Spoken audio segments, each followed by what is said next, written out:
Le pôle de croissance de Bagré entre dans une nouvelle phase. 1000 hectares seront aménagés au profit des producteurs agricoles. Plus de 20 milliards de francs CFA seront injectés dans le projet d'extension financé principalement par la Banque africaine de développement. Le projet prévoit également le renforcement des superficies déjà aménagées. Objectif à accroître la production agricole. Moussa Ouedraogo et Jacques Lamissa Tarpaga.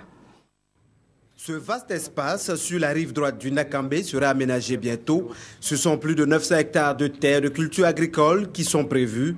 Un projet d'appui au pôle de croissance de Bagré voit ainsi le jour. C'est un projet symbole. Tout le pays attend, tous les observateurs attendent.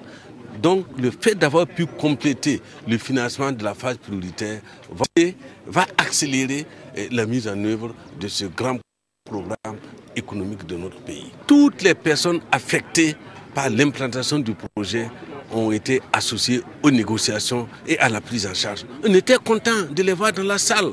Vous voyez que dans d'autres zones, les personnes affectées, c'est des bagarres, c'est des écrits. Donc je pense que ça c'est une expérience importante en matière donc, de grands projets structurants dans le domaine de l'agriculture. En plus de l'extension des zones aménagées, il y a l'intensification des productions, la mise en place d'un pôle agro-industriel. Tout cela va coûter plus de 20 milliards de francs CFA.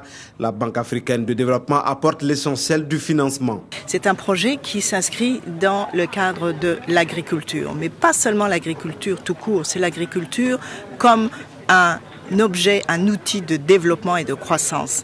Et la Banque africaine de développement, ayant déjà contribué à un certain nombre d'activités au niveau du pôle de croissance de Bagré, je peux parler du barrage, je veux parler d'un certain nombre d'aménagements de terres pour l'irrigation. Nous avons estimé, et c'est aussi suite à la requête du gouvernement, d'étendre cet espace aménagé pour qu'il puisse atteindre davantage de personnes. Au bout des 5 ans que dure le projet, plus de 13 000 personnes seront les bénéficiaires directs.